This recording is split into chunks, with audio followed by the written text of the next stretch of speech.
할렐루야. 옆에 분 보고 인사 한번 나눕시다. 반갑습니다. 잘 오셨습니다. 축복합니다.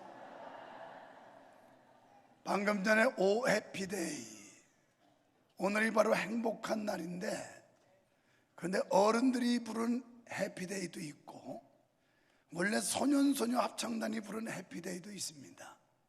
이따가 끝날 때쯤 스페셜 무대로 아이들이 부르는 해피데이는 어떤 해피데이인가 한번 들어보시기를 원하시면 박수 한번 하시겠습니까? 원래 2부 예배 때는 해피데이를 불렀는데 3부 성가대가 해피데이를 선곡했다고 해서 양보해 준 겁니다. 근데 아주 기가 막히게 잘해요. 오늘 여러분, 우리 교회 해피데이 초청잔치에 응해주신 여러분 모두를 환영하며 사랑합니다. 오늘도 하나님의 은총과 축복이 여러분 모두에게 함께 하시기를 바랍니다. 특별히 감사하는 건 우리 기존의 성도들이 많이 양보하고 배려하고, 그래서 이 자리에 2,000명이 훨씬 넘는 이 3부 예배만 3,000명 가까운 사람들이 모여도 주차가 무난히 해소할 수 있도록 이렇게 양보의 미덕을 갖춰주신 여러분들께도 감사를 드립니다. 또 식사를 안 준다고 그랬는데 성경에 보면 일하기 싫은 사람은 먹지도 말라고 그랬어요. 손님을 초청하지 못하고 초대하지 못한 사람은 먹을 자격이 없어서 식당이 없어 하니까 집에 가서 드시라고 밥을 오늘 안 주는 겁니다. 원망하시지 말고요.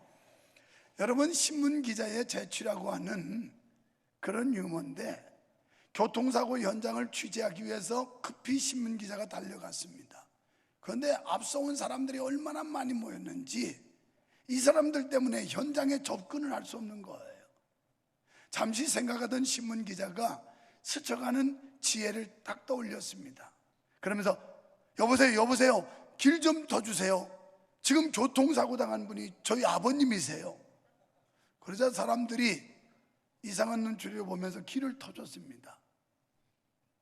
그때 기자는 아주 보이지 않는 희열의 미소를 지으면서 내가 기똥차게 지혜를 짜냈다고 그러고 달려갔습니다. 그런데 이게 웬일입니까? 교통사고 현장에 가보니까 큰 개가 한 마리 죽어 있습니다. 사랑하는 여러분, 인생이 무엇일까요? 여러분, 인생이 뭐라고 생각하십니까? 어떤 이는 인생은 나그네 길이라고 노래 가사를 지어 불렀습니다. 나그네는 한 곳에 정착하는 사람이 아닙니다. 언젠가 시간이 흐르면 떠나갈 사람, 이게 인생이라고 불렀어요. 그렇습니다. 여러분, 우리는 이곳에서, 이 세상에서 영원히 사는 존재가 아닙니다. 그래서 우리 어릴 때 많이 들었던 이야기로 우리 조상들은 죽은 사람들을 표현할 때 이렇게 표현했어요. 아무개 아버지가 숟가락 놨다고, 아무개 아버지가 돌아가셨다고, 아무개 친구가 갔다고. 이 말이 뭘까요? 어디서 온 데가 있다는 뉘앙스 아닙니까? 돌아갔다는 이야기는 어딘가 온 데가 있으니까 돌아가셨다고 그러고 갔다고 하지, 우리 조상들은 예수를 믿지 않았지만 이 영혼이라는 존재, 인생이라는 존재는 어디로부턴가 모르지만 일단 왔고 다시 간다는 걸 인정했습니다. 성경은 말씀하기를, 이사야서에서 40장 6절에 보면 우리 인생은 들의 풀 같고 한 송이 꽃과 같다고 그랬습니다. 그렇게 무성했던 풀이 결국은 세월이 흘러가면 말라 비틀어지게 되고, 그렇게 아름답게 피었던 한 송이의 꽃도 시간이 지나면 시들게 되는 것처럼 우리 인생이란 아기로 태어나서 소년기와 청년기, 장년기, 노년기에 이르면서 그렇게 왕성했고 무성했던 우리의 인생이 점점 시들어가게 되는 것입니다. 대단한 세상의 명예와 권력과 영광을 가졌던 사람들도 한 세대가 지나가면 시들어지는 게 인생이라는 겁니다. 야고보서 5장에 보면 하나님은 이렇게 말씀합니다. 너희 인생이 무엇이냐? 너희가 내일 일을 알 수 있느냐? 그러면서 인생은 안개와 같은 존재라, 이렇게 성경은 가르쳐주고 있습니다. 여러분, 이 가운데 5분 후의 일을 알 수 있습니까? 아무도 몰라요. 제가 오늘 저녁까지 예배 때마다 설교를 하고 시간을 감당해야 되는데, 오늘 3부 예배 마치고 하나님이 내 영혼을 불러가시면 나에게는 오후가 없습니다. 이것으로 내 인생 끝나는 겁니다. 여러분, 인생이 이 세상을 떠날 때는 다양합니다. 어떤 사람은 물에 빠져 익사를 하고, 어떤 사람은 높은 데 떨어져서 낙상사를 하고, 또 어떤 사람은 뒤로 자빠져서 뇌진탕 걸려서 죽기도 하고, 어떤 사람은 밤에 안전하게 그리고 무사히 일어나기를 바랬는데 심장마비사로 가기도 하고, 암병만 걸려서 가는 게 아닙니다. 고혈압, 당뇨병으로만 가는 게 아니라 우리는 여러 가지 모양으로 인생을 마감할 수 있습니다. 그런데 인생은 후회로 끝나는 사람들이 너무 많아요. 그래서 어떻게 보면 마지막 순간에 껄껄 하다가 껄끄덕하고 죽어요. 야, 이렇게 인생인 줄 알았으면 내가 좀 더 열심히 살 걸, 내가 좀 더 열심히 믿을 걸, 내가 좀 더 열심히 일할 걸. 후회하지만 마지막 죽을 때 후회해도 소용이 없습니다. 여러분, 하나님은 우리에게 삶을 한 번밖에 주시지 않았어요. 그래서 일생이라고 그러지 이생이라고 말하지 않습니다. 잘 살든 못 살든 한 번 살면 가는 게 인생이에요. 하나님은요, 우리에게 인생을 지우개를 주시지 않았어요. 또 연습을 주시지 않았어요. 내가 연습으로 살아보고 잘못됐으면 다음에는 잘 살아보리라, 이렇게 연습의 기회를 주시지 않아요. 내가 잘못 살았으니까 지우개로 지워버리고 새롭게 살아보리라, 그것도 통하지 않습니다. 저와 여러분은 잘 살든 못 살든 한 번 산 것이 자취를 남기게 되고, 그러면서 우리의 삶은 돌이킬 수 없는 삶으로 만들어져 간다는 게 인생이에요. 때문에 우리는 인생을 잘 살아야 합니다. 그런데 많은 사람들이 후회와 아쉬움의 인생으로 마무리하는 경우가 많습니다. 성경은 이브리서 9장 27절로 28절에 한 번 죽는 것은 사람에게 정한 것이요 사후에는 심판이 있다고 그랬습니다. 여기 누구나 다 죽습니다. 요즘 100세 세대라고 그러는데 100세 사는 사람 많지도 않거니와요. 100세 살아도 죽어요. 지금까지 영원히 산 사람 한 사람도 없고요, 앞으로도 영원히 이 땅에 살 사람 단 한 사람도 없어요. 여기 계신 여러분 모두는 이 사실을 부인할 수 없을 겁니다. 우리는 좋든 싫든 한 번의 인생, 마지막 죽음이라는 걸 우리는 인정할 수밖에 없는 것입니다. 그런데 우리 모두는 죄인이라는 거예요. 로마서 3장 10절에 보면 의로운 사람은 하나도 없다고 그랬어요. 여러분, 세상적 가치관과 세상적 윤리관과 세상의 법의 잣대로 볼 때 저 사람은 깨끗하다, 의롭다 하실지 모르지만 하나님의 말씀의 기준과 성경의 잣대로 보면 그 누구도 의로운 사람이 없어요. 저도 죄인이고 여러분도 죄인이고 모두 다 죄인입니다. 죄인은 죄에 대한 처벌을 받아야 되고 죄값을 치러야 되는 게 죄인입니다. 그래서 사람이 한 번 죽는 것은 정한 이치예요. 누구도 이 죽음을 거역할 수 없습니다. 그리고 사후에는 반드시 심판이 있다고 성경은 가르쳐주고 있습니다. 여러분, 죽음은 공평해요. 누구에게나 찾아와요. 차별이 없어요. 아무리 돈이 많은 천하의 갑부에게도 죽음은 옵니다. 천하의 권력을 잡은 모든 세력자들에게도 죽음은 옵니다. 아름답고 멋지게 생긴 사람들에게도 죽은 옵니다. 가난한 사람도 없고 남녀 노소 빈부격차 따질 거 없이 천하의 미인에게도 영웅호걸에게도 이 죽음은 공평하게 찾아오는 겁니다. 여러분은 지금 생각하시기를 죽으면 모든 것이 끝난다라고 생각할 겁니다. 그렇지 않습니다. 영혼은 불멸의 존재예요. 죽음은 아주 단순한 거예요.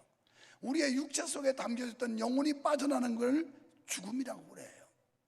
그런데 그 영혼이 육체 속에 있을 때 슬픔도 기쁨도 고통도 아픔도 알지만 영혼이 이 몸에서 빠져나가는 순간부터 이 육체는 썩기 시작하고 감각이 없는 존재로 변해버리는 겁니다. 그래서 장례식은 시신 처리하는 거예요. 결국 이 영혼이라는 건 감각이 있어요. 느낌이 있습니다. 그런데 이 영혼은 불멸의 존재입니다. 그런데 하나님께서 죄와 사망 가운데 있던 우리들, 죄값으로 멸망할 수밖에 없었고 지옥의 형벌에 떨어졌던 우리를 구원하시기 위하여 오늘 본문 말씀처럼 하나님이 세상을 이처럼 사랑하셨는데 우리를 구원하시기 위하여 독생자 예수를 이 땅에 보내셨고 그가 우리의 죄값을 대신 치르도록 십자가에 죽게 하셨습니다. 이게 하나님의 사랑입니다. 누가 내 대신 운명을 달리하고 죽어졌다면 그 고마움을 잊겠습니까? 얼마 전 어느 목사님들을 만났습니다. 그런데 자기들끼리 서로 생명의 은인이 어쩌니 하면서 어쩔 줄을 몰라요. 그래서 제가 아니 왜 이렇게 아주 찰떡구멍이 돼가지고 끈끈해졌냐고 그랬더니 이 김 목사님은 나의 생명의 은인이라고.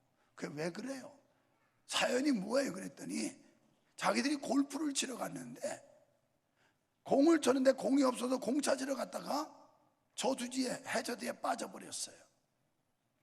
그런데 사람 살리라고 막 아우성을 치는데 저 너머에서 보이지 않는 곳에 그린 있는 쪽의 사람들은 볼 그러는 줄 알고 빨리 쳐 이러고 있었어요. 그런데 한참을 기다려도 안 올라와서 내려가 보니까 이미 빠져서 익사 직전에 물을 다 먹고 늘어져 있는 걸 그 목사님이 전라도 진도분이라서 바다에서 잔뼈가 굵었는지 수영을 해서 건져준 거예요. 그래서 자기를 살려준 사람이라고 생명의 은인이라고 뭐 얼마나 끔찍하게 얘기하고 감동적으로 얘기하는지. 여러분, 물에 빠진 사람 건져줘도 이렇게 감사하더라고요. 오늘 하나님께서 죄와 사망의 지옥에 떨어져서 영원히 심판받아 마땅한 우리를 아들 예수 그리스도의 십자가의 대속의 은혜로 말미암아 우리를 건져주셨다면 이보다 더 큰 사랑이 어디 있겠습니까? 이보다 더 큰 은혜가 어디 있겠습니까?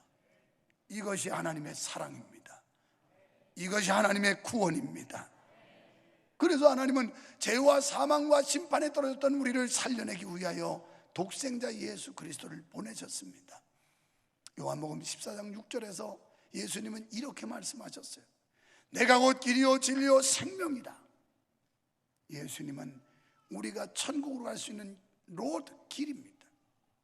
예수님은 우리가 하나님께 나아갈 수 있는 브릿지, 다리가 되셨습니다. 우리의 힘으로 갈 수 없는 하나님 앞에 예수 그리스도가 중보자가 되셔서 우리를 인도해 주신 겁니다. 그래서 그분은 하나님과 우리를 접붙임해 주시는 중매자비처럼 중보자가 되사 우리를 인도해 주신다는 겁니다. 예수 그리스도 그분은 진리입니다. 요한복음 8장 32절에 보면 진리를 알지니 진리가 너희를 자유케 하리라. 예수 그리스도 안에 자유가 있어요. 예수 그리스도 안에 평화가 있어요. 예수 그리스도 안에 기쁨이 있어요.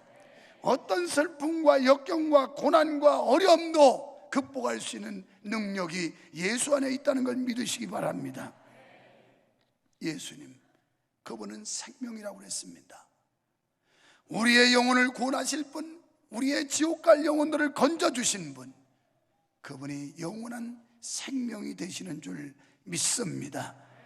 이처럼 예수님은 하나님과 인간 사이의 중보자로 오셨습니다. 그분의 십자가의 죽음이 우리를 죄에서 구원하셨습니다.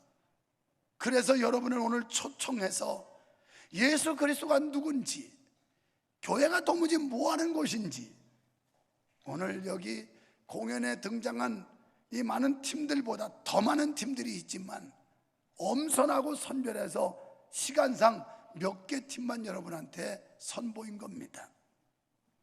여러분, 이 구원의 은혜는 죽음 후에는 받을 수가 없어요. 여러분, 누가복음 16장 19절로 31절에 보면 부자와 나사로라는 비유가 나와요. 부자는 돈이 많았어요. 요새로 말하면 명예도 있었어요. 권력도 있었어요. 멋지게 생겼어요. 날마다 노래하고 춤추며 연락했습니다. 그런데 그 문전거 시간은 대문결에서 거지 나사로라는 사람이 있었습니다. 이 사람은 이 부잣집에서 나오는 음식 쓰레기, 그리고 밥 한 그릇 던져주는 거린, 이걸 얻어먹고 있는 거렁뱅이였습니다. 하지만 비록 삶은 구차하고 초라하고 비참할지 모르지만 그는 예수를 믿었고, 흥청망청 돈을 믿고 빽을 믿고 명예를 믿고 인물을 믿고 건강을 믿었던 부자는 주님을 믿지 않았습니다. 어느 날 똑같이 두 사람에게 죽음이 찾아왔어요. 이제 죽은 후에 길은 영 달랐습니다. 거지 나사로는 천국에 갔고 부자는 지옥에 떨어졌습니다. 얼마나 지옥이 고통스러웠던지 신음하며 그러면서 고통을 호소하다가 이렇게 보니까 하나님의 품에 자기 집에서 문전걸식 하던 거지 나사로가 있는 겁니다.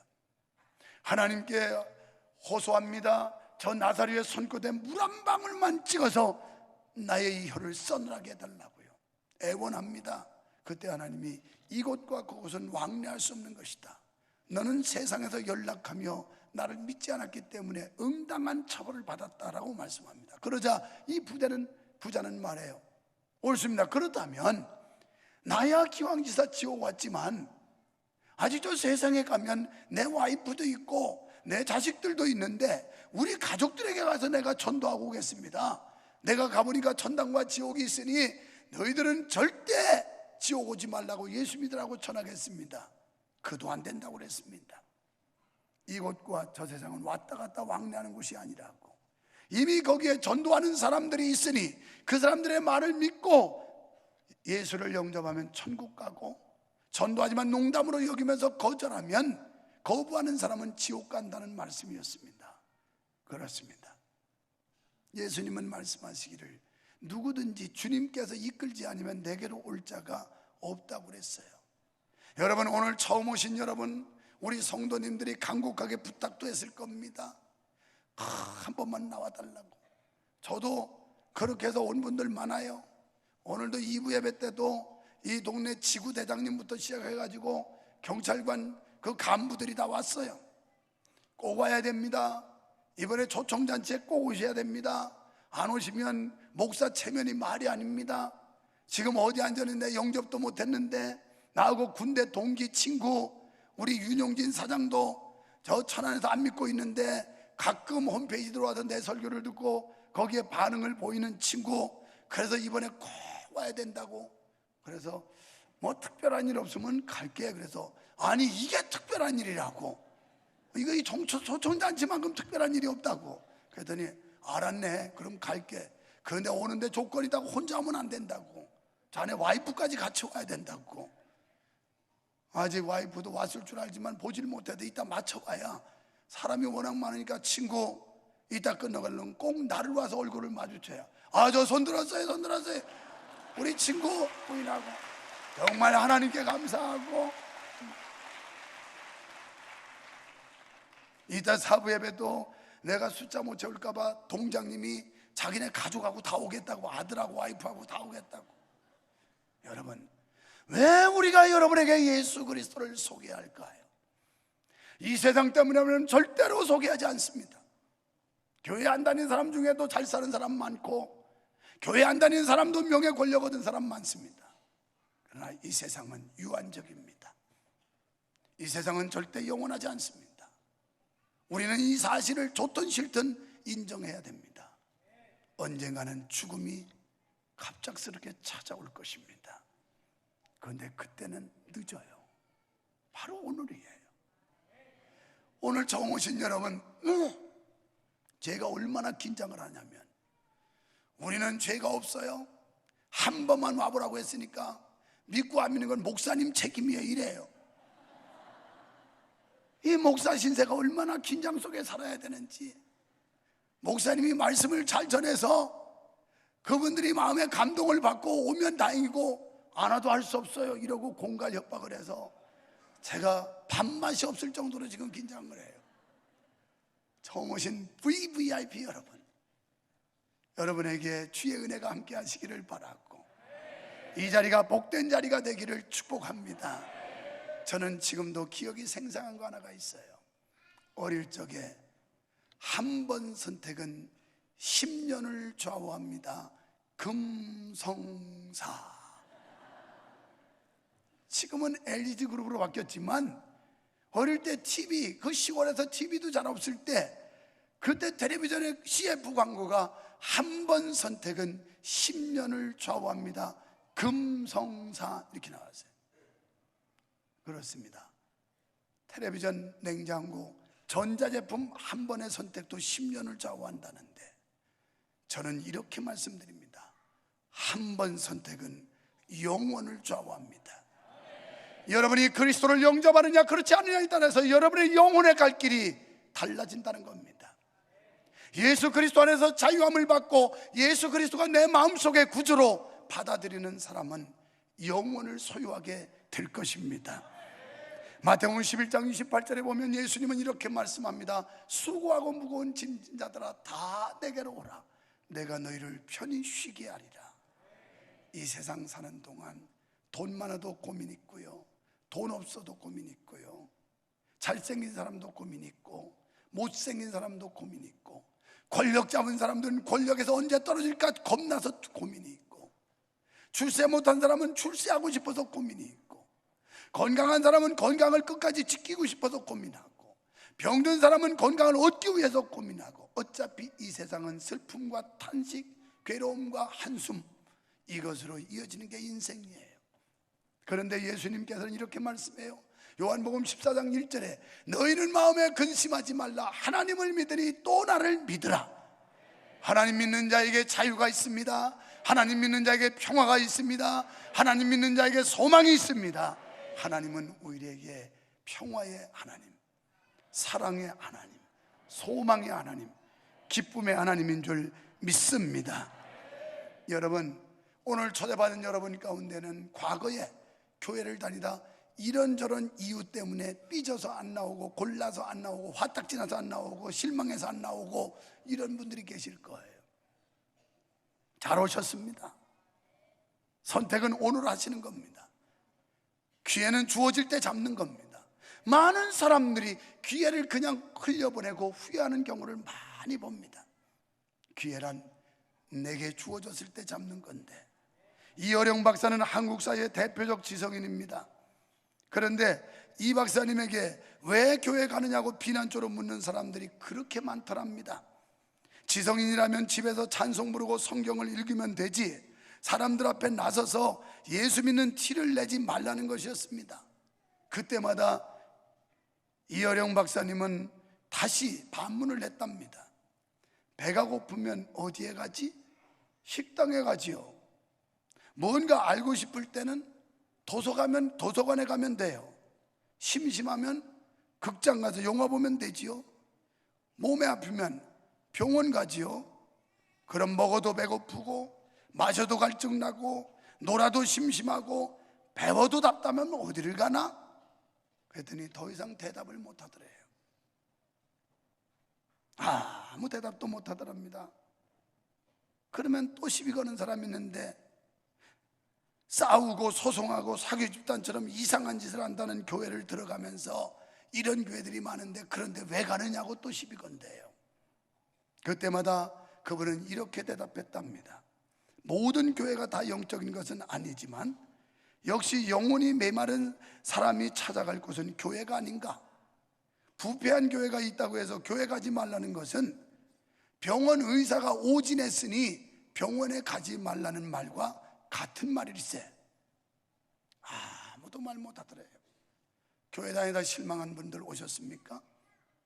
목사님 때문에 실족한 분들이 오셨습니까? 성도 간의 다툼으로 인하여 갈등에 이것 때문에 교회를 쉬는 분이 오셨습니까? 주님을 버리고 믿음을 가졌던 사람들이 주님을 떠났다가 오셨습니까? 잘 오셨습니다. 지금도 주님은 집 나간 탕자가 돌아오기를 학수고대하며 실패하고 거짓골이 되어 돌아오는 두 번째 아들에게 버선벌로 달려가서 품에 안듯이 지금도 주님은 여러분을 기다리고 계시며 어서 돌아오라고, 어서 돌아오라고 우리를 부르시는 주의 음성이 이 시간 이 자리에서 들려주시기를 축원합니다. 여러분, 의사가 오진을 많이 하는데 오진하는 의사가 있으니 아파도 병원 가지 말라는 거나 똑같은 겁니다. 우리의 영혼에 해갈을 해줄 수 있는 곳, 우리의 영혼의 갈증을 해소할 수 있는 곳, 그것이 바로 교회입니다. 교회 무용론을 주장하는 게 얼마나 어리석은지 지적해 주는 말입니다. 영혼의 목마름을 가진 사람들이 찾고 싶은 교회를 만들어가는 멋진 이 가을 해피데이가 되었으면 좋겠습니다. 하나님 아버지 감사합니다. 오늘 우리를 사랑하시고 부르셔서 이 거룩한 은혜의 자리에 참여케 하신 거 감사합니다.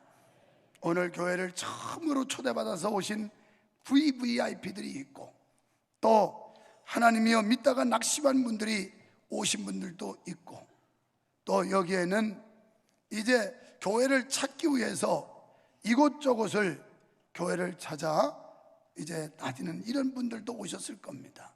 어쨌든 이 자리가 은혜의 자리, 주님 만나는 자리, 축복의 자리가 되게 하여 주시옵소서. 많은 분들이 오셨는데 오늘 하나님이 가장 기뻐하는 날, 우리가 행복하고 즐거워하는 날 해피데이인 줄 믿습니다. 오늘 예물을 드렸습니다. 건강을 지켜주시고 사업을 지켜주시고 직장을 지켜주시고 가정을 지켜주시고 교회를 지켜주신 그 하나님의 은혜에 감사해서 귀한 예물을 드립니다. 주께서 영광 받으시고 이들에게도 풍성하고 풍족한 은혜를 내려 주시옵소서. 예수님 이름으로 간절히 기도하옵나이다. 아멘.